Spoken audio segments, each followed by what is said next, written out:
Good morning YouTube. මම අද කියලා දෙන්න යන්නේ ලංකාවේ වැඩියෙන්ම ජනප්‍රිය ඩුවල් ස්පෝර්ට් බයික් එකක් වන Yamaha TW බයික් එකේ හරියට ඔයිල් චේන්ජ් කරගන්න විදිහ. හැමදාම වගේ ප්‍රොපර් විදිහට ක්ලීන් කරගන්න ඕන මුලින්ම ඔයිල් ෆිල්ටර් කප් එක පැත්ත, ඔයිල් ඩ්‍රේන් නට් එක පැත්ත අනිවාර්යයෙන්ම ක්ලීන් වෙන්න ඕන මේ බයික් එකේ. ඊට පස්සේ මේ ටික තමයි අපිට ඕන වෙන ටූල් ටික. බොක්ස් එකකුයි 10T එකක් ඇලන් කී එකක් ඕනේ. මේ 10 ඇනේ මුලින්ම ගලව ගන්න ඕන. මෙතන තමයි එන්ජින් ගාඩ් එක. බයික් එකේ එන්ජින් එකේ ප්‍රොටෙක්ෂන් එකට මේක තියෙන්නේ. ඉස්සෙල්ලා එන්ජින් ගාඩ් එක ගලවගෙන ඉන්න ඕනේ. මේක තමයි Yamaha TW එකේ පාර්ට් කැටලොග් එක. මේක මම Google එකෙන් ගත්ත PDF එකක්. අපේ බයික්ස් වල මේවා හම්බෙන්නේ නැහැ අපිට ගද්දි. මේකේ සියලුම පාර්ට්ස් තියෙනවා. මේකේ පාට් නම්බර් එකට අපිට ඕන පාට් එක ගන්න පුළුවන් ජපානේ. ඒ වගේම මේකේ ඔයාගේ බයික් එකේ අඩුපාඩු මොන හරි තියෙනවද කියලා ඔයාලට අනිවාර්යයෙන්ම හොයාගන්න පුළුවන්. ඔයිල් ෆිල්ටර් එක සෙට් වෙන විදිය. ඒ වගේම සියලුම දේවල් මේකේ තියෙනවා. මේකේ තියෙන්නේ මේ පාට් නම්බර් එක, පාට් නම්බර් එක, පාට් නේම් එක. ඒ සියලුම දේවල් මේකේ සඳහන් වෙනවා. ඔයාලට පිටරටකින් බයික් එකක පාට් එකක් දාගන්න ඕන නම් මෙන්න මේ නම්බර් එකට ඔයාලට බයික් එකේ පාට් එක දාගන්න පුළුවන්. බයික් එකක් ළඟ තියෙනවා නම් අනිවාර්යයෙන්ම මේකක් අරන් තියාගන්න.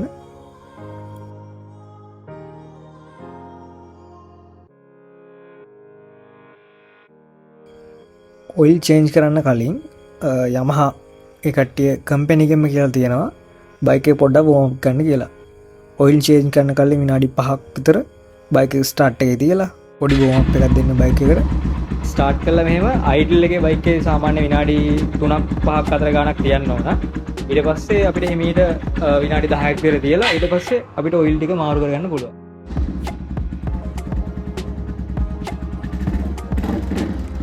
ස්ටාර්ට් කළා අපිට පොඩ්ඩක් හීට් වෙන්න දෙන්න ඕන.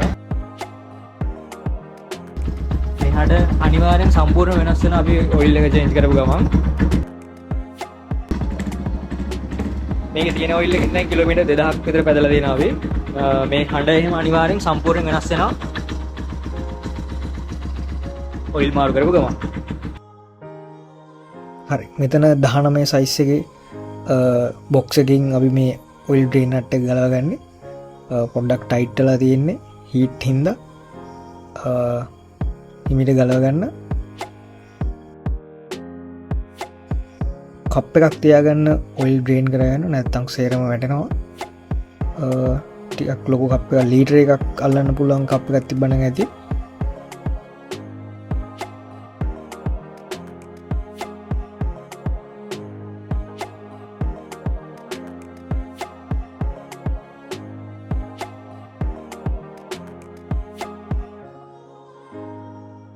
මෙන්න මේ ස්ප්‍රිං එකත් එක තියෙන පොඩි ෆිල්ටර් එක අනිවාර්යෙන් තියාගන්න. ඇතුලේ තියෙන්නේ ඔයාලට ඔයිල් ඩ්‍රේන් නට් එක ගලපු ගමන් ඒක පෙනේ. ඒක හිමීට ඇදලා ගන්න. ඊට පස්සේ බලන්න මේකේ මොන හරි යකඩ මොන හරි පාර්ට්ස් අනම්මනම් තියෙනවද කියලා. ඔයාලට අනිවාර්යෙන් මේක ක්ලීන් කරගෙන තමයි හයි කරන්න ඕන.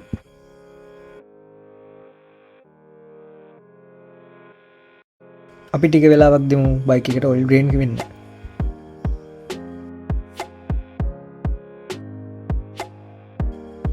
මේක තමයි ඔයිල් ඩ්‍රේන් නට් එක.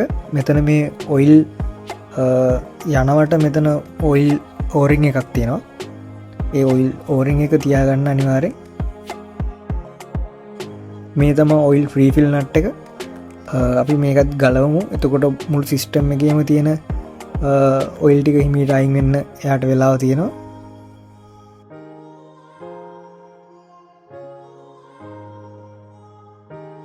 මෙතන තමා ඔයිල් ෆිල්ටර් එක ඉන්නේ. අපි ගලව ගන්න කලින් බිමුන්ට රෙදි කැල්ලක් දාගන්න. මොකද උතනින් ඔයිල් පෙරනවා අනිවාර්යෙන්ම. ඇලන් කී එකයි 10 යන දෙකකුයි තියෙන්නේ. හිමීට ගලව ගන්න.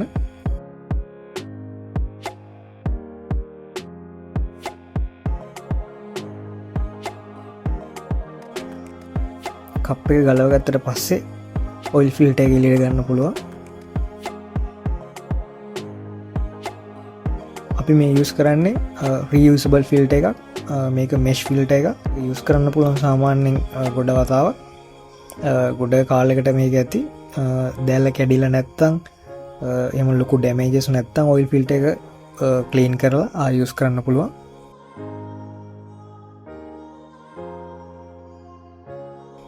මේ ඔයිල් ෆිල්ට එක ඇතුළේ අනිවාර්යම පොඩි හෝල් දෙකක් තියෙනවා. ඒකින් තම ඔයිල් ඇතුළට යන්නේ. ටිෂුව එකක් කරි පොඩි රදි කැල්ල කර දාලා කලීන් කරලා ඉවර වෙලා ඔයිල් ෆිල්ට එක කලීන් කරලා ඇතුළට මේ ෆිට් කරගන්න අයිත් අනිවාර්යම මේ හෝල් එක තියෙන පැත්ත එලියට හිටින්න ෆිට් කරන්න.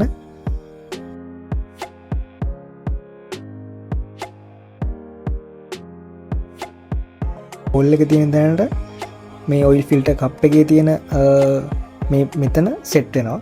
එතකොට තමයි ෆිල්ට එක තද වෙලා හිටින්නේ. අනිවාර්යයෙන්ම හරි පැත්තට දාගන්න. ඊට පස්සේ බලන්න මෙන්න මෙතන ඕරිං එකක් තියෙනවා. ඒක තියෙනවද කියලා නැත්තම් high rpm වගේ යනකොට ඔතනින් ඔයිල් ලීක් වෙන්න බලනවා. අනිවාර්යෙන් මේකත් බලන්න. ඊට පස්සේ ඔයිල් ෆිල්ටර් කප් එක තද කරගන්න ඕන. අපි ඇනින් එනේ තද කරගන්න හිමීට. ඊට පස්සේ තමා අපි රින්ච් එකෙන් තද කරගන්නේ. මේ හැම නට් එකම හෑන්ඩ් ටයිට් තියන්න. ඔයාලගේ හරි ටෝක් රින්ච් එකක් නැත්තම් ඕනට වඩා නට් තද කරන්න යන්න එපා. මේක තමයි ඔයිල් ඩ්‍රේන් නට් එක. මේක තමයි ෆිට වෙන්න ඕන විදිහ. අනිවාර්යයෙන්ම ඔයිල් ඩ්‍රේන් නට් එකේ ඕරිං එකක් තියනවද බලන්න. අනිවාර්යෙන් ඕරිං එක ඩැමේජ් නම් ඒක චේන්ජ් කරගන්න. අපි මේකම යූස් කරනවා. මේ ඕරිං එක ලොකු ඩැමේජ් එකක් නැහැ.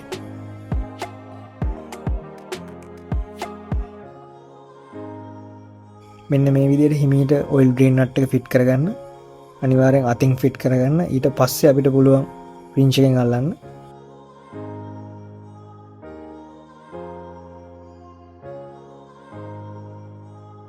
මේක තමයි අපි අද යූස් කරන ඔයිල් එක. කික්ස් ඔයිල් එක. මේකේ ඔක්කොම ස්ටෑන්ඩඩ් තියෙනවා. සාමාන්‍යයෙන් ලංකාවේ ගන්න තියෙන ඔයිල් එකකට වඩා ටිකක් හොඳයි. මේක මේඩ් ඉන් කොරියන් ඔයිල් එකක්.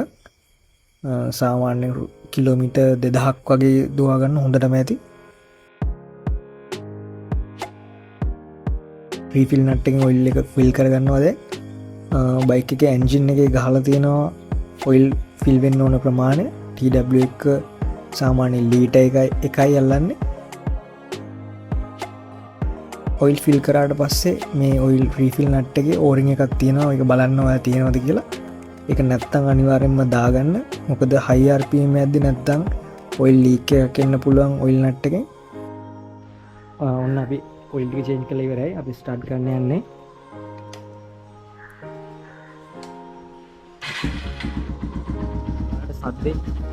සද්දේ නැති ඔයිල් උඩට ගියාට පස්සේ සද්ද වෙනසක් තේරෙයි අනිවාර්යෙන්ම.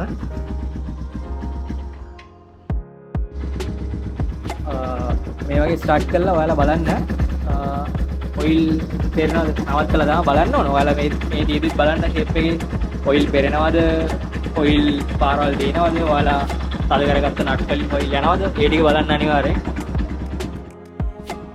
මේක තමයි TW එකේ ඔයිල් චේන්ජ් කරපු වීඩියෝ එක. ඔයාලට පේන ඇති සවුන්ඩ් එක ස්මූත් වුණා.